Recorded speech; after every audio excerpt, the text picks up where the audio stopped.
Donald Trump ஆரம்பிக்கும் போதே ஒரு செய்தியை சொன்னார். அந்த செய்தியில இருந்து பூனைக்குட்டி வெளியே பாஞ்சிருச்சுன்னு சொல்லுவாங்கல்ல, அது வெளிப்படையாக வந்துவிட்டது. ஏன்னா இந்த 20 அம்ச திட்டத்தை பொறுத்தவரையில் துருக்கியினுடைய அதிபர் அர்துகான் திட்ட தெளிவாக என்ன பண்ணிட்டாருன்னு கேட்டால், இந்த மாநாட்டுக்கு பெஞ்சமின் நெத்தன்யாகு வரக்கூடாது. பெஞ்சமின் நெத்தன்யாகு மாநாட்டுக்கு வந்தால் என்னுடைய விமானம் எக்காரணம் கொண்டும் ஈஜிப்ட் விமான நிலையத்தில் தரையிறங்காது, நாங்கள் அப்படியே திருப்பிக்கிட்டு நான் டர்க்கிக்கு போயிடுவேன், நான் வரணும்னு சொல்லி சொன்னால் அந்த ஆள் வரக்கூடாதுன்னு சொல்லி அப்துல் ஃபத்தா சிசிக்கு திட்ட தெளிவாக சொல்லிட்டாரு அர்துகான். இன்றைக்கும் அதே ஆச்சரியம் காத்திருந்தது. அயனுடையாத யூனிஃபார்ம், அவர்களுடைய புதிய வாகனங்கள், பயங்கரமான புதிய ஆயுதங்களோடு அவர்கள் வந்து நின்ற காட்சிகளை உலகமே பார்த்தது.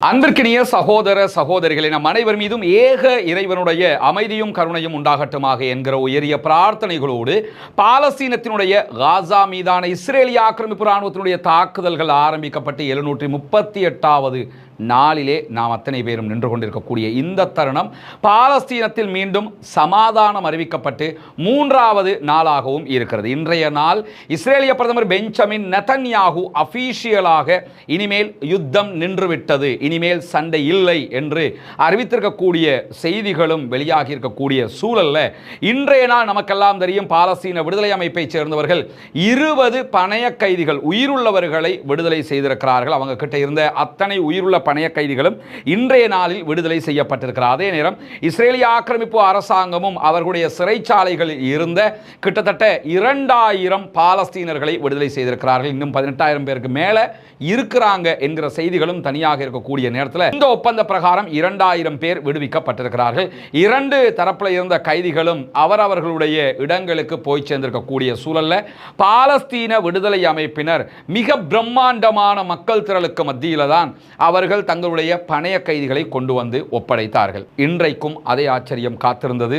அயனுடையாத யூனிஃபார்ம், அவர்களுடைய புதிய வாகனங்கள், பயங்கரமான புதிய ஆயுதங்களோடு அவர்கள் வந்து நின்ற காட்சிகளை உலகமே பார்த்தது. பாலஸ்தீன விடுதலை அமைப்பை தோற்கடிக்க முடியாமல் கடைசியில் ஒரு சமாதான ஒப்பந்தத்தினூடாகவே பணைய கைதிகளை மீட்டுக் கொண்டிருக்கிறது இஸ்ரேலிய ஆக்கிரமிப்பு அரசாங்கம் என்கிற நிலையில எது எப்படி போனாலும் அமைதி திரும்பி இருக்கிறது காசாவுக்குள். இன்று முதல் காசாவுக்குள் ஒரு நாளைக்கு 600 ட்ரக்குகள் வீதம் உணவுகளும் மருந்துகளும் உள்ளே நுழையும். அதற்கு தேவையான பணியாட்கள் உள்ளே நுழைவார்கள். காசா மீண்டும் கட்டியெழுப்பப்படுகிற வேலைகள் செய்யப்படுகிற அதே நேரத்தில் இந்த வீடியோ நம்ம ரெக்கார்ட் பண்ணுகிற இந்த தருணத்திலும் எகிப்தில் ஒரு மாநாடு நடைபெற இருக்கிறது. அதற்காக அமெரிக்க அதிபர் டொனால்ட் ட்ரம்ப் பயணித்துக் கொண்டிருக்கிறார். அந்த மாநாடு இன்னும் ஸ்டார்ட் ஆகல. அது ஆனதுக்கு பிறகு அது பற்றிய செய்திகளையும் உங்களோடு பகிர்ந்து கொள்ள தயாராக இருக்கிறோம். அந்த மாநாட்டுக்கு 20 நாடுகளைச் சேர்ந்த தலைவர்கள் வந்து கொண்டிருக்கிறார்கள்.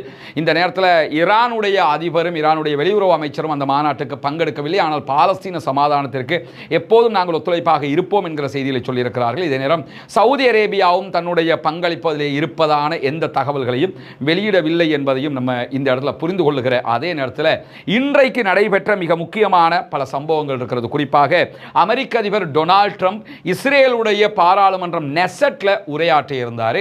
நீண்ட நெடிய ஒரு உரையாக இருந்தது. ஆனால் அந்த உரையாற்ற ஆரம்பிக்கும் போதே ஒரு சம்பவம் நடைபெற்றது. அவர் உரையாற்றுவதற்கு அமர்ந்திருக்கக்கூடிய காட்சிகளை தான் வந்திருக்கக்கூடிய காட்சிகளை தான் நீங்க பார்க்குறீங்க.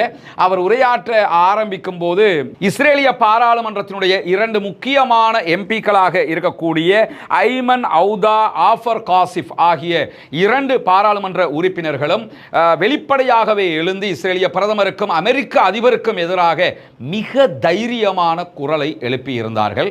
இந்த 2 பேருமே அமெரிக்க அதிபர் பேச ஆரம்பிக்கும் போதே ஜினசைட்டை நீங்க முதல்ல உலகம் முழுவதும் நிறுத்தணும், நீங்க பெரிய ஜினசைட் பண்ணிட்டீங்க காசாவில், அதே நேரத்தில் பாலஸ்தீனத்தை தனி நாடாக அங்கீகரிக்க வேண்டும் என்கிற கோரிக்கைகளை பகிரங்கமாக எழுந்து சொன்னார்கள். அப்படி அவர்கள் சொல்லுகிற நேரம் அவர்கள் நெசட்ல இருந்து, பாராளுமன்றத்தில் இருந்து வெளியேற்றப்படுகிற காட்சிகளை தான் பார்க்குறீங்க. இங்கே என்ன நம்ம யோசிக்கணும்னு கேட்டால், நெசட் என்பது இஸ்ரேலிய பாராளுமன்றம் என்பது ஸ்ரீலங்கான பார்லிமெண்ட் மாதிரி கிடையாது, அல்லது இந்தியாவினுடைய மற்ற நாடுகளுடைய பார்லிமெண்ட் மாதிரி கிடையாது.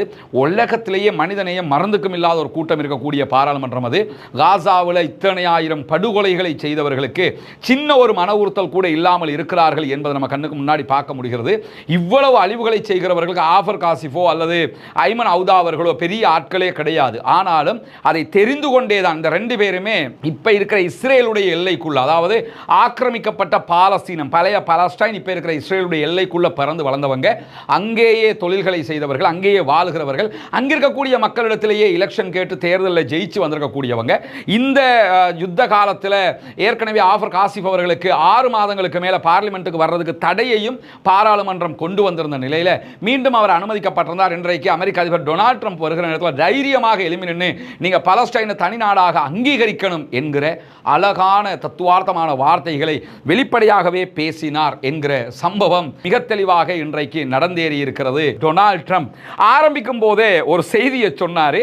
அந்த செய்தியில இருந்து பூனைக்குட்டி வெளியே பாஞ்சிருச்சுன்னு சொல்லுவாங்கல்ல, அது வெளிப்படையாக வந்துவிட்டது. ஏன்னா அந்த 20 அம்ச திட்டத்தை பொறுத்தவரையில் டொனால்ட் ட்ரம்ப் அதை அறிவிக்கும் போது இதையெல்லாம் எப்படி ஏற்றுக்கிறது என்கிற மாதிரி நிலைமை இருந்தது. ஆனால் அதில் இருந்து நிறைய சேஞ்சுகளை பண்ணி நாங்கள் ஆயுதத்தை கீழே வைக்க முடியாது, நாங்கள் இப்படி தான் பண்ணுவோம்னு சொல்லி தங்களுடைய நிலைப்பாடு சொல்லி இதுக்கு ஓகேனா தான் நாங்கள் ஓகே ஆகுவோம்னு சொல்லி பாலஸ்தீன விடுதலை அமைப்பினர் மிக கராராக அவர்களுடைய பகுதி நியாயத்தை சொல்லி சாதித்து இருக்கிறார்கள். இந்த ஒப்பந்தத்தை பொறுத்தவரையில் பாலஸ்தீன விடுதலை அமைப்புக்கு தான் வெற்றி இந்த ஒப்பந்தத்தில் என்பது வெளிப்படையாகவே தெரிகிறது. இப்படியான சூழல்ல அப்ப இதையெல்லாம் தாண்டி நெத்தன்யாகு எப்படி இதுக்கு ஒத்துக்கிட்டாரு? நெத்தன்யாகுடைய அவருடைய அரசியல் எதிர்காலம் இல்லாமல் போயிடும், இப்படியெல்லாம் இருக்குது, அவன் எப்படி ஒத்துக்கிட்டாப்ல என்கிற கேள்வி இருந்து கொண்டே இருக்கும்போது அந்த கேள்விக்கான பதில இன்னைக்கு பேச்சு ஆரம்பிக்கும் போதே அந்த ஆள் சொல்லிட்டு போயிட்டாப்ல. வேற வழியில் எப்படி சொல்றாப்லன்னு கேட்டா, அமெரிக்க அதிபர் டொனால்ட் ட்ரம்ப் பேச்சு ஆரம்பிக்கும் போதே இஸ்ரேலுடைய ஜனாதிபதி ஐசக் ஹெர்சாக் அவங்களை மேற்கோள் காட்டி என்ன சொன்னார்னா, அங்க அந்த நாட்டினுடைய சட்டப்படி பிரைம் மினிஸ்டர் செய்திருக்கக்கூடிய குற்றங்களை நீதிமன்றத்தை தாண்டி ஜனாதிபதி பொது மன்னிப்புல மன்னிக்க முடியும், யாரையுமே மன்னிக்க முடியும். அந்த மாதிரி ஒரு சிஸ்டம் வச்சிருக்கிற காரணத்தினால அவர் ஆரம்பிக்கும் போது என்ன சொன்னார்னா, நிறைய 7 ஊழல் குற்றச்சாட்டுகள் பெஞ்சமின் நெத்தன்யாகு மேலே இருக்கிறது, அவருடைய ஆட்சி இல்லாமல் போச்சுன்னு வைங்க, அந்த ஊழல் குற்றச்சாட்டுல உள்ள போக வேண்டி வரும். அதனால ஆரம்பிக்கும் போது என்ன சொன்னார்னா, பெஞ்சமின் நெத்தன்யாகு ரொம்ப நல்ல புள்ள, தங்கமான புள்ள, அந்த ஆளு மேல ஊழல் குற்றச்சாட்டுலாம் இருக்குது, ஜனாதிபதி அவங்க நீங்க என்ன செய்யணும்னா ரொம்ப பரிதாபப்பட்டு அவருடைய ஊழல் குற்றச்சாட்டுகளுக்கு பொது மன்னிப்பு வழங்க வேண்டும், பொது மன்னிப்பு வழங்கி அதை இல்லாமல் ஆக்கிருங்க. இதுதான் பூனைக்குட்டி வெளியே வந்த கதை. என்னன்னா, ஊழல் குற்றச்சாட்டுல இருந்து உன்னை கலட்டி விட்டு உன்னை மன்னிச்செல்லாம் விட்டு நீ சமாதானத்துக்கு உடனே வந்துடும், இனிமே சண்டை பிடிச்சிக்கிட்டு தலையடியை தந்துக்கிட்டு இருக்கக்கூடாது, நீ உன்னால ஜெயிக்கவும் முடியாது, அதே நேரத்தில் யுத்தத்தை நிறுத்தவும் முடியாதுன்னு தடுமாறிக்கிட்டு இருக்க, யுத்தத்தை நான் நிறுத்தி தந்துடுறேன், உன்னை ஊழல் குற்றச்சாட்டுல இருந்து காப்பாற்றி விட்டுதேன், இதுக்கு பிறகு ஜெயிலுக்கு போகாம வாழ்ந்து களி தின்னாம வாழ்ந்துட்டு போயிடலாம் என்கிற ஒரு ஆஃபர் அவருக்கு கொடுக்கப்பட்டிருக்கிறது. அதை இன்றைக்கு இந்த ஆளை நம்பியெல்லாம் எவ்வளவு பேசுவாங்களா? அமெரிக்க அதிபரை பொறுத்தவரையில் மைண்ட் வாய்ஸையே வெளியில் பேசக்கூடிய ஒரு ஆள், வெளியில் பேச வேண்டியதை மட்டும் மைண்ட் வாய்ஸ் மாதிரி வச்சுக்கிட்டு இருப்பாரா, அதை ஓப்பனாக பேசிட்டாரு என்கிற செய்திகள் இன்றைக்கு வெளியாகி இருக்கும் போது, இன்றைய நாளில் நடைபெற்றிருக்கக்கூடிய பாராளுமன்ற உரையில் பெஞ்சமின் நெத்தன்யாகு அரபு நாடுகளை எல்லாம் பாராட்டினார்.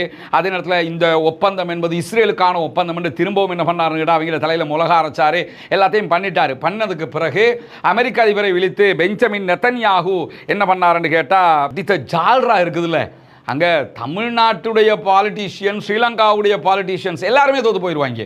அந்த அளவுக்கு ஜால்ரா அமெரிக்க அதிபருக்கு நெத்தன்யாகு. என்ன எல்லாம் சொல்கிறாருன்னு கேட்டால், நாங்கள் இந்த ஒப்பந்தத்தை கொண்டு வர்றதுக்கு நீங்கள் தான் எல்லாத்துக்குமே காரணம், இந்த மாதிரி ஒரு ஒப்பந்தத்தை யாராலையுமே பண்ண முடியாது, உங்களால் மட்டும்தான் பண்ண முடியும் இந்த 20 வருஷ தீர்மானம். அதுக்கு பிறகு ஆப்ரஹாம் ஒப்பந்தத்தை நீங்கள் நீட்டிக்கணும்னு நாங்கள் விரும்புகிறோம், அரபு நாடுகளோட இஸ்லாமிய நாடுகளோட எங்களை சேர்த்து விடணும், நீங்கள் நாங்கள் அவங்கெல்லாம் அண்ணன் தம்பி மாதிரி பழகணும், அதுக்கெல்லாம் நீங்கள் தான் பண்ண முடியும், யாருமே பண்ண முடியாது, உங்களுடைய தலைமையின் கீழே தான் இந்த பிராந்தியத்தில் அரபு நாடுகளோட நாங்கள் நட்பு கொள்ள முடியும், நீங்கள் இல்லாமல் யாருமே அதை பண்ண முடியாது, நீங்கள் தான் அதை பண்ணணும் அப்படின்னு சொல்லிட்டு இந்த ஒப்பந்தத்தை பாதுகாக்கிறதுல உங்களுடைய தலைமைத்துவம் தான் மிக முக்கியமானது. இந்த ஒப்பந்தத்துக்கு கிட்டத்தட்ட முழு உலகத்தினுடைய ஆதரவையுமே நீங்கள் தான் பெற்றிருக்கிறீங்க, முழு உலகத்திற்கும் தலைமை தாங்கிறவர் நீங்கள் தான் சொல்லி அந்த புகழ்ச்சியெல்லாம் நம்ம சொல்லிக் கொண்டிருக்க முடியாது. முழுக்க முழுக்க ஜால்ராவாக அவருடைய பாராளுமன்ற உரையை அவர் அமைத்திருந்ததை நம்ம பார்க்க முடிகிறது. இப்படி பாராளுமன்ற உரையில் மீண்டும் மீண்டும் அவர் பாராட்டி பேசி டொனால்ட் ட்ரம்ப்புக்கு கொஞ்சம் சொல்லுவோம்ல, அவர் கொஞ்சம் அப்படிலாம் செஞ்சு விட்டா தான் கொஞ்சம் குழு குழுப்பாக இருப்பார்னு சொல்லி அந்த மாதிரியெல்லாம் ஆக்கி விட்டு, எனவே நீங்கள் எங்களுக்கு எப்பயுமே ஒத்துழைப்பாக இருக்கணும் என்கிற செய்திகளை எல்லாம் அவர் சொல்லி முடித்ததை நம்ம பார்த்துருக்கிறோம். இப்படியான ஒரு சூழலில் இன்றைய தினம் ஈஜிப்டில் நடக்கக்கூடிய பேச்சுவார்த்தைகளுக்கு பல நாடுகளைச் சேர்ந்த தலைவர்கள், கிட்டத்தட்ட 20 நாடுகளைச் சேர்ந்த தலைவர்கள் வருவதாக சொல்லப்படுகிற நிலையில் பெஞ்சமின் நெத்தன்யாகுவும் ஈஜிப்டினுடைய காசா மாநாட்டிற்கு மாநாட்டிற்கு வருகை தருவதாக காலையிலேயே அறிவிச்சு நானும் வருவேன் சொல்லியிருந்தார். ஆனால் இப்போ சற்று நேரத்துக்கு முன்பதாக அவர் வரமாட்டார் அப்படின்னு சொல்லி அறிவிச்சாங்க. அதுக்கு காரணம் என்ன சொன்னாங்கன்னா, இந்த லீவு எல்லாம் நெருங்குறதுனால இப்போ அவர்களுடைய லீவு நாட்கள் வருகிறதா நாட்டில், அதனால் அவர் கொஞ்சம் இருக்கணும், பல வேலைகளை செய்யணும்னு சொல்லி அப்படி தானே போக முடியாது. உண்மை காரணத்தை சொல்லாமல் தவிர்க்க முடியாத காரணத்தினான்னு சொல்லுவாங்கல்ல, அந்த மாதிரி காரணம் மட்டும் சொல்லிருக்காரு. ஆனால் காரணம் அதுவல்ல, அவர் வராமல் விட்டதுக்கான காரணம் துருக்கியினுடைய அதிபர் அர்துகான் திட்ட தெளிவாக என்ன பண்ணிட்டாருன்னு கேட்டால், இந்த மாநாட்டுக்கு பெஞ்சமின் நெத்தன்யாகு வரக்கூடாது. பெஞ்சமின் நெத்தன்யாகு மாநாட்டுக்கு வந்தால் என்னுடைய விமானம் எக்காரணம் கொண்டும் ஈஜிப்ட் விமான நிலையத்தில் தரையிறங்காது, நாங்கள் அப்படியே திருப்பிக்கிட்டு நான் டர்க்கிக்கு போயிடுவேன், நான் வரணும்னு சொல்லி சொன்னால் வரக்கூடாதுன்னு சொல்லி அப்துல் ஃபத்தா சிசிக்கு திட்ட தெளிவாக சொல்லிட்டாரு அர்துகான். அவர் சொன்னதுதான் தாமதம். இந்த செய்தி பெஞ்சமின் நெத்தன்யாகுக்கு எத்தி வைக்கப்பட்டது. இந்த செய்தி ஊடகங்கள் எல்லாம் வைரலாக பரவினதோட தவிர்க்க முடியாத காரணத்தினால் தலைவன் வரமாட்டான் என்று சொல்லி என்ன பண்ணிட்டாங்கன்னு கேட்டா, நாங்க வரல என்று சொல்லி சைலண்ட் ஆயிட்டாப்ல. இந்த விஷயத்துல உண்மையிலே அர்துகான் பாராட்டுக்குரியவர். அவர் கெத்தாக இந்த அறிவிப்பை செஞ்சார்ல, நான் வரமாட்டேன்னு. ஏன்னா இவனெல்லாம் மனுஷன் உட்காருவானா, இவ்வளவு அவர் தெளிவாகவே சொன்னார். இவ்வளவு கொடூரங்களை பண்ணி இத்தனை மக்களை கொன்று குவிச்சவங்களோட நாங்கள் எப்படி மேடை ஏறுறது, அதெல்லாம் சாத்தியப்படாத, அவர் வரக்கூடாது அப்படின்னு சொல்லிட்டாரு.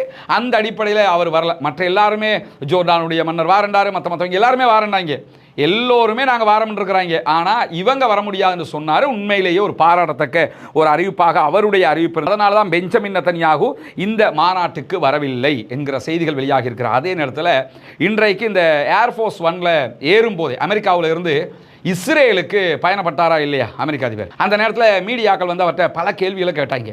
கேட்கும்போது இந்த டொனால்ட் ட்ரம்ப் அடிக்கடி சொல்லுவோம்ல, குடிகாரம் பேச்சு தான் விடிஞ்சா போச்சுன்னா டொனால்ட் ட்ரம்போட பேச்சு அப்போவே போச்சுங்கிற மாதிரி என்ன கேட்டாங்கன்னு சொல்லி சொன்னால், நீங்கள் பாலஸ்தீன விடுதலை அமைப்பு ஆயுதத்தை கீழே வைப்பாங்க, சரண்டர் ஆகுவாங்க இதெல்லாம் நீங்கள் சொன்னீங்க, ஆனால் அது எதுவுமே நடக்கலை, இப்போ எல்லா ஒப்பந்தம் எல்லாமே முடிஞ்சு போச்சு, ஆனால் அவங்க ஆயுதத்தை கீழே வைக்க மாட்டேன்னு சொல்லிக்கிட்டு இருக்கிறாங்களே, இதுக்கு என்ன காரணம் என்று கேட்கும்போது நிஜமான யதார்த்தமான காரணத்தை வெளிப்படையாகவே பேசியிருந்தார் அமெரிக்காவினுடைய அதிபர் டொனால்ட் ட்ரம்ப். என்ன சொன்னார்னா, ஒரு யதார்த்தமான பேச்சு தான் அது. இன்றைக்கி ரோயா நியூஸ் ஏஜென்சி இதை அழகாக தொகுத்து வெளியிட்டிருக்கிறாங்க. அதில் அவர் டொனால்ட் ட்ரம்ப் என்ன சொல்கிறாருன்னு சொன்னால், காசாவை மொத்தமாக இஸ்ரேல் அழித்திருக்கிறது, காசாவில் 60,000க்கு மேற்பட்டவங்க கொல்லப்பட்டிருக்கிறாங்க. உண்மையிலேயே கொல்லப்பட்டவர்களுடைய எண்ணிக்கை வேற, ஆனால் அவர் சொன்னதை தான் நான் சொல்கிறேன், 60,000க்கு மேற்பட்டவங்க கொல்லப்பட்டிருக்கிறாங்க. இப்படியான நிலையில் பாலஸ்தீன விடுதலை அமைப்பினுடைய ஆயுதம் தொடர்பாக என்ன நிலைப்பாடு எடுத்திருக்கிறீங்க? அவங்க இப்போ எல்லா இடத்துலையும் போலீஸை இறக்கியிருக்கிறாங்க, அவங்களுடைய இராணுவத்தை இறக்கியிருக்காங்க, அவங்க திருப்பி ஆயுதத்தோடு தானே நிற்கிறாங்க என்று ஒரு பத்திரிகையாளர் கேட்கும்போது திரும்பவும் அதுக்கு என்ன விளக்கம் சொல்கிறாருன்னு சொன்னால், அவங்க ஆயுதத்தை வச்சுக்கிட்டு இருக்கிறது எங்களுக்கும் தெரியும், ஆயுதத்தை ஒரு குறிப்பிட்ட காலத்துக்கு அவர்கள் வைத்துக் கொள்ளலாம் என்று நாங்களே அனுமதி கொடுத்துட்டோம் அப்படிங்கிறாரு.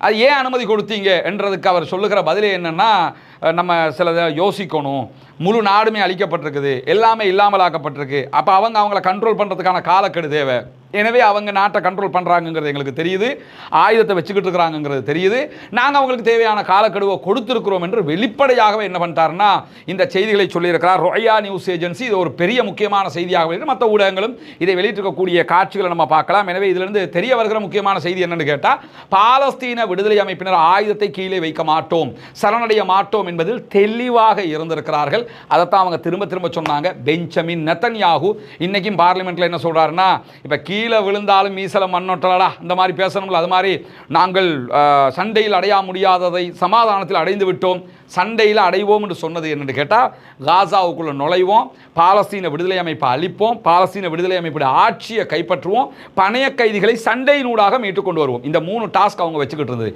இந்த 3 டாஸ்கையுமே அவங்களால சண்டையில் அடைய முடியலை. சரி, சமாதானத்தில் எதை அடைஞ்சாங்கன்னு சொன்னால், பாலஸ்தீன விடுதலை அமைப்பிட்ட இருந்து அவருடைய பணைய கைதிகளை சமாதானத்தினூடாக மீட்டெடுத்திருக்கிறார்கள். பாலஸ்தீன விடுதலை அமைப்பினுடைய ஆயுதங்களை கீழே வைக்க முடியலை, அவங்களை அழிக்க முடியலை, அவருடைய ஆட்சியை பறிக்க முடியவில்லை. எனவே இந்த யுத்தத்தில் வெளிப்படையாக 100% தோல்வி அடைந்திருக்கிறார்கள் என்பதை உலகமே ஒப்புக்கொள்கிறது. பாலஸ்தீன விடுதலை அமைப்பினரும் ஆயுதங்களை கீழே வைக்க மாட்டோம் என்பதில் தெளிவாக இருக்கிறார்கள். அமெரிக்காவும் அதற்கு ஒப்புக்கொண்டிருக்கக்கூடிய செய்திகளைத்தான் அமெரிக்க அதிபர் டொனால்ட் ட்ரம்பும் சொல்லி இருக்கிறார். தொடர்ந்தும் இணைந்திருங்கள். அமெரிக்க அதிபர் டொனால்ட் ட்ரம்ப் தற்போது ஈஜிப்டுக்கு பயணமாகி கொண்டிருக்கிறார். ஈஜிப்டில் என்னவெல்லாம் நடைபெறுகிறது, என்னவெல்லாம் பேசுகிறார்கள், அங்கு நடக்கக்கூடிய மற்ற அப்டேட்டுகள் என்ன என்பதையும் நம்முடைய ரஸ்மின் MIC நியூஸ் மற்றும் ரஸ்மின் டாக்ஸ் ஆகிய 2 சேனல்களிலையும் வீடியோக்கள் வெளியாகி கொண்டே இருக்கிறது. அனைத்திலும் இந்த உண்மை செய்திகளை நீங்கள் உடனுக்குடன் தெரிந்து கொள்ள முடியும். பாலஸ்தீனம் வெற்றி பெற வேண்டும், பாலஸ்தீனம் சுதந்திரம் அடைய வேண்டும், பாலஸ்தீன மக்கள் நம்மை போன்ற நிம்மதியானவர்களாக மாற வேண்டும், வாழ வேண்டும் என்கிற உயரிய பிரார்த்தனைகளோடு ஆயிஷா சிஸ்டர், முகமது பிரதர், இது எங்க வீடு இல்லை, நீ எங்கட பொறுப்பு முடிஞ்சு. முதலாவது வீடு இவங்களுக்கு தான் கையளிக்கிறோம். உங்களை மாதிரி என்றாலும் வேலை செய்யக்கூடிய ஒருத்தர் கொழும்புல ஒரு உண்டியலை கொண்டு வந்தார். 9500 ரூபா சம்திங், அதுல காசு இருந்துச்சு. அந்த உண்டியலை கொண்டு வந்தாரு. இந்த வீட்டு திட்டங்களை சேர்த்துக் கொள்ளுங்க. இப்படி எல்லாம் சேர்த்து செஞ்சிருக்கிறோம் அல்ஹம்துலில்லாஹ். 2வது வீடு இது சகோதரர் ரியாஸுக்குரிய வீடு. எனக்கு நிறைய கனவு ஒன்று இருந்த அந்த கனவு எனக்கு நிறைவேற்றி, அதனால ரொம்ப சந்தோஷப்படுறேன். நான் இப்படி ஒரு கனவு நான் நிறைய காலங்கள் நான் இப்படி நினைச்சிருந்தேன். எனக்கு அமைஞ்சிட்டு என் பிள்ளைகள் இப்போ நிம்மதியாக பழக்கக்கூடிய அளவுக்கு நிம்மதியாரி. 3வது வீடு நம்ம கையளிக்கிற சகோதரர் கரீம் அவங்களுக்கும் அவங்களோட மனைவிக்கும் தான் நம்ம ஒப்படைக்கிறோம். வீடு பிடிச்சிருக்கா? உள்ள போய் பார்த்தீங்களா? சந்தோஷமா?